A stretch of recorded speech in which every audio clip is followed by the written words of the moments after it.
राम। तो आज हम इस वीडियो के माध्यम से बात करेंगे राजा के सृष्टि विषयक प्रश्न। यह हमारी सृष्टि है। इस विषय में राजा ने क्या प्रश्न किए और सुखदेव जी ने कैसे कथा आरंभ की। सुखदेव जी के वचन सुनकर भगत तत्व में निश्चय कराने वाले थे उत्तरानंदन।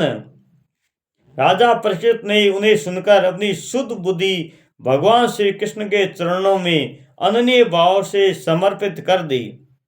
शरीर, पत्नी, पुत्र, महल, पशु, धन, भाई, बंधु और निष्कटक राज्य के नित्य के अभ्यास के कारण उनकी दृढ़ ममता हो गई। उसी एक क्षण में ही उन्होंने उस ममता का त्याग कर दिया। सौनकादि ऋषियों महामनसी परीक्षित ने अपनी मृत्यु के निश्चय समय जान लिया था, इसलिए उन्होंने अर्थ, धर्म और काम के संबंध में रखने वाले जितने भी कर्म हैं उनका संन्यास कर दिया। इसके बाद भगवान श्री कृष्ण में सुदृढ़ आत्म भाव के प्राप्त होकर अपनी श्रद्धा से भगवान श्री कृष्ण की महिमा सुनने के लिए उन्होंने सुखदेव जी को यही प्रश्न किया जिसे आप लोग मुझसे पूछ रहे हैं।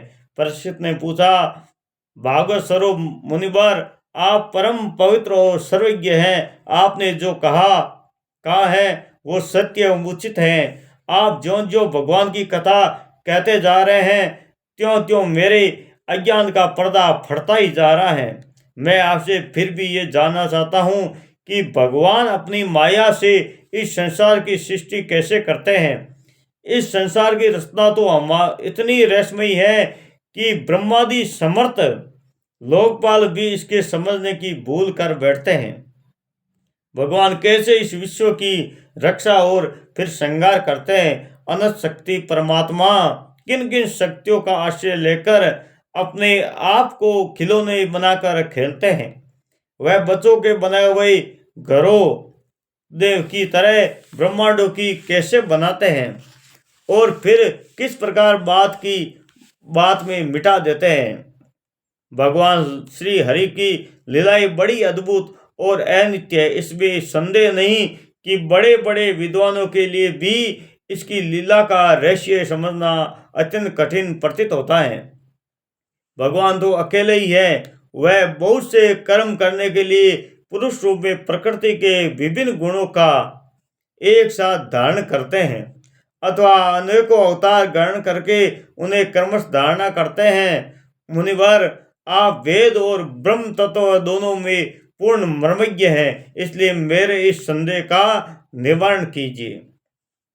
सूत जी कहते हैं, जब राजा परीक्षित ने भगवान के गुणों को वर्ण करने के लिए इससे इस प्रकार प्रार्थना की, तब सुखदेव जी ने भगवान श्री कृष्ण का बार बार स्मरण करके अपना प्रवचन प्रारंभ कर दिया।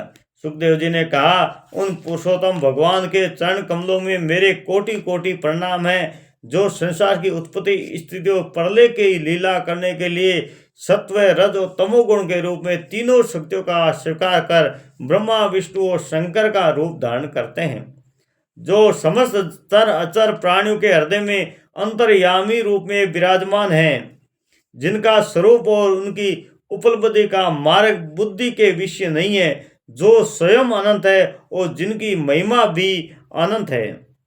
हम पुनः बार बार उनके चरणों में नमस्कार करते हैं, जो सत्पुरुषों का दुख मिटाकर उन्हें अपने प्रेम का दान करते हैं, दुष्टों की सांसारिक बढ़ती रोककर उन्हें मुक्ति देते हैं। इस प्रकार तथा अपने लोग परमहंसों और आश्रय में स्थित रहते हैं, उन्हें उनकी भी अभिष्ट वस्तु का दान करते हैं, क्योंकि चर अचर समस्त प्राणी उन्हीं की मूर्ति है। इसलिए किसी से भी उसका पश्चाताप नहीं है। जो भक्त बड़े ही भक्तवत्सल है, वो हठ पूर्वक भक्तिहीन साधन करने वाले लोग जिनकी छाया भी नहीं छू सकते, जिनके समान भी किसी का आश्रय नहीं है, फिर इससे अधिक तो हो ही कैसे सकता है। तथा ऐसे ऐश्वर्य से युक्त होकर जो निरंतर ब्रह्म स्वरूप अपने धाम में विहार करते हैं, उन भगवान श्री कृष्ण का मैं बार बार नमस्कार करता हूँ। जिनका कीर्तन, स्मरण, दर्शन, वंदन, श्रवण और पूजन जीवों के पापों को तत्काल नष्ट कर देता है, उन पुण्य कीर्ति भगवान श्री कृष्ण को बार बार नमस्कार करता हूँ। विवेकी पुरुष उनके चरण कमलों का शरण लेकर अपने हृदय से इस लोक परलोक की आसक्ति निकाल डालते हैं और बिना किसी परिश्रम के ही ब्रह्म पद को प्राप्त कर लेते हैं। उन मंगलमय कीर्ति करने वाले भगवान श्री कृष्ण को अनेकों बार नमस्कार है। बड़े बड़े तपस्वी, दानी, मनस्वी, यशस्वी, सदाचारी और मंत्रवेता जब तक अपनी साधनाओं का तथा अपने आप को अपने चरणों में समर्पित नहीं कर देते, तब तक उन्हें कल्याण की प्राप्ति नहीं होती। जिनके प्रति आत्म समर्पण की ऐसी महिमा है, उन कल्याणमयी कृति वाले भगवान को बार बार नमस्कार है। किरात, हुण, आंध्र, पुलिद, पुलकस, आबिर, कंक, यवन और खस आदि जातियां तथा दूसरे पापी जिनके शरणागत भक्तों की शरण ग्रहण करने से ही पवित्र हो जाते हैं, उन सर्वशक्तिमान भगवान को मैं बार बार नमस्कार करता हूँ। वह ही भगवान ज्ञानियों के आत्मा है, भक्तों के स्वामी हैं, कर्मकांडियों के लिए वेद मूर्ति है और धार्मिकों के लिए धर्म मूर्ति है और तपस्वियों के लिए वो तप स्वरूप है। ब्रह्मा, शंकर आदि बड़े बड़े देवता भी अपने शुद्ध हृदय से अपने स्वरूप का चिंतन करते और आश्चर्यचकित होकर देखते रहते हैं कि वह मुझ पर अनुग्रह की, प्रसाद की वर्षा करे।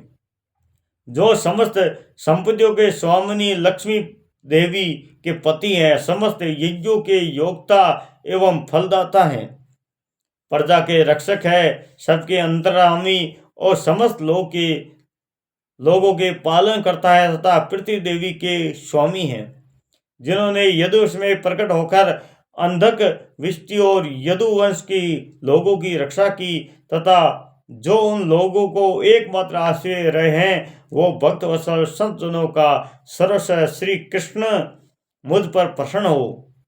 विद्वान पुरुष जिनके चरण कमलों के चिंतन रूप समाधि में शुद्ध हुई बुद्धि के द्वारा आत्म तत्व का साक्षात्कार करते हैं तथा उनके दर्शन के अनंतर अपनी अपनी मति और रुचि के अनुसार जिनके स्वरूप का वर्णन करते हैं, वो प्रेम की मुक्ति लुटाने वाले भगवान श्री कृष्ण मुझ पर प्रसन्न हो। जिन्होंने सृष्टि के समय ब्रह्मा के हृदय में पूर्व कल्प स्मृति जागृत करने के लिए ज्ञान की अधिष्ठात्री देवी को प्रेरित किया और वह अंगों के सहित वेद के रूप में मुख में प्रकट हुए। वह ज्ञान के मूल कारण भगवान मुझ पर कृपा करे, मेरे हृदय में प्रकट हो। भगवान के पंच महाभूतों से इस शरीर का निर्माण करके, जिसमें जीव रूप का शयन करते हैं और 5 ज्ञानेंद्रिया, 5 कर्मेंद्रिया, 5 प्राण, 1 मन, इन 16 कलाओं से युक्त होकर इनके द्वारा 16 विषयों का भोग करते हैं। वो सर्वभूतमय भगवान मेरी वाणी और गुणों से अलंकृत कर दे। सत्पुरुष जिनके मुख कमल से मकरंद के समान धरती हुई ज्ञानमयी सुधा का पान करते रहते हैं, उन वासुदेवांतर सर्वज्ञ भगवान व्यास के चरणों में मैं बार बार प्रणाम करता हूँ। परीक्षित, वेद धर्म स्वयं ब्रह्मा ने नारद के प्रसन्न करने पर यही बात की थी जिसका स्वयं भगवान नारायण ने उपदेश किया था और वही मैं तुमसे कह रहा हूँ। जय श्री राम। आज के वीडियो में बस इतना ही और कल के वीडियो में हम बात करेंगे सृष्टि वर्णन के बारे में। जब तक जय श्री राम।